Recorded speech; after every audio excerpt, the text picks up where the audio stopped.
In 2022, there was a company that achieved a 16% nail sales growth and an almost 19% adjusted earnings per share growth. Additionally, over the 3 years prior to 2022, they more than doubled the performance of the S&P 500. The S&P 500 delivered a 32.5% return over those 3 years, while this company almost returned a 69%, which placing it in the 95th percentile for total shareholder return. Would you be interested in investing or at least knowing more about this stock? I'm sure you would. Well, this stock is none other than the famous Hershey company. So the Hershey company, the producer of the chocolate that we all love. Our vision is to become a leading snacking powerhouse. That is the vision of the Hershey company.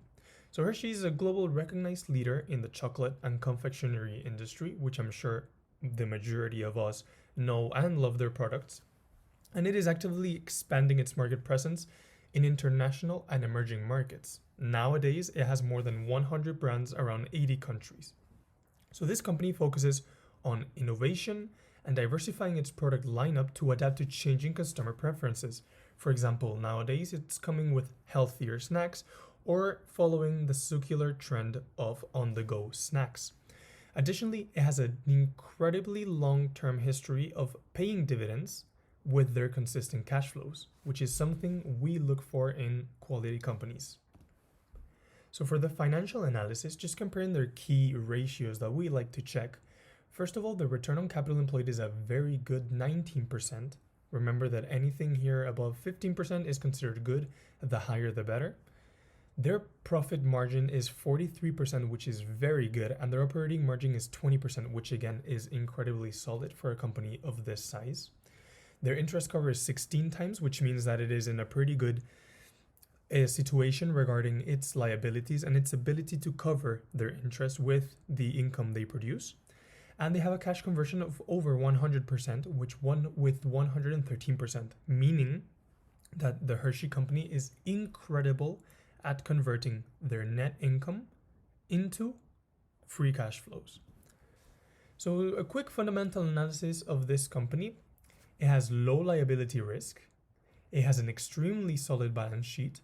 It's very consistent with its cash flows, and it's very strong and very consistent at doing their share buybacks and giving out dividends. There are 4 issues, I would say, with the company. The first one is the pricing power. I put a cross here because although they do have pricing powers and they're able to raise the price of their snacks, with the current inflation rates that there have been in the world, they have not been able to actually match their price growth with the staggering inflation that has been there. So I believe they do have pricing power, just not at the same level at which inflation has been recently peaking at.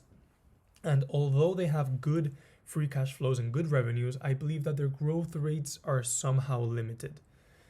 Additionally, they do have an existing moat and incredibly good competitive advantage, but I decided to put across here to be very conservative and just highlight the fact that it is a very, very competitive industry, and their main competitive advantage would be their economies of scale and, of course, their incredible brand.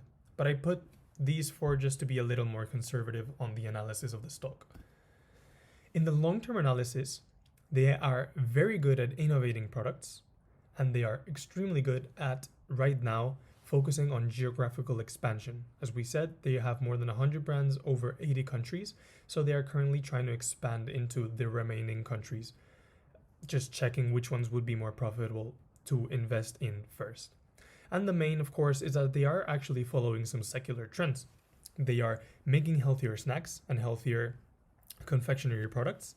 They are producing more snacks that are in the to-go section, which is, of course, a secular trend that is right now taking place in the snacking industry. So these would contribute to the growth potential. And in fact, the last year, I think they grew 11% from 2023 to 2022. They've been growing at an 11% rate. So it's pretty good. Now, in terms of valuation, right now in November 2023, I think they're at a super attractive valuation. Why is this? Well, this is because there are many companies that right now have been blowing up and increasing their valuations like crazy, such as the Magnificent Seven or any other tech stock. In return, the Hershey company has not actually been able to increase its share price. I think year to date it's down 15%, something like that. So as you can see, the average PE ratio since June 2020 has been trading at around over 25, 25, 27. And it is currently trading at around 20 PE ratio, which is very cheap in a historical PE ratio valuation, but also in terms of free cash flow yield. Terry Smith says he liked to compare the free cash flow yield to the long-term expected inflation rate, and if it's higher, it would mean that it is an attractive valuation. The long-term inflation rate is at 3%, I would say, and the free cash flow yield of Hershey Company is 4.4%. So that's, again, stating that it is an attractive valuation point. Now, moving on to risks and possible challenges. Again, I have been very conservative here because I like to be conservative in my analysis of stocks, just in case if anything goes wrong, I would have probably already predicted that. In terms of competitors, which is with the worsening of a competitive landscape, I've put a pretty solid, pretty good, and a pretty big challenge and risk because there are many emerging competitors nowadays. It's a very lucrative business, the snacking one.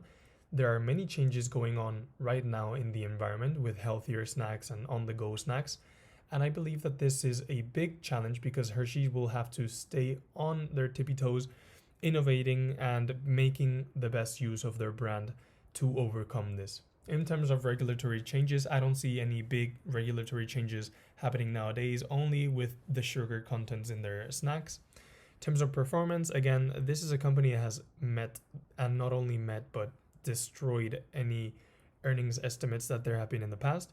So I wouldn't be too afraid about this risk. And then in terms of the market and economic downturn or cyclicality risks, I would put it as a bigger challenge because as we have spoken previously, inflation has been a big challenge in this company, especially since they have not been able to raise prices in line with the inflation. And in the case of an economic downturn or something like that, consumers will actually decrease the spending on these, I would say, kind of luxury chocolates and luxury snacks. So I did actually put this as a medium risk and challenge. Now, the investment conclusion, I would say that this company has incredibly consistent cash flows, which are very predictable and incredibly resilient. And it has a very high return on capital employed, which is always good as it creates value for the investor. However, I did not tick the moat, which is the strong competitive advantage, because I do believe that their brand is an incredibly big source of competitive advantage. But since there are many competitors, I would not necessarily call it a moat.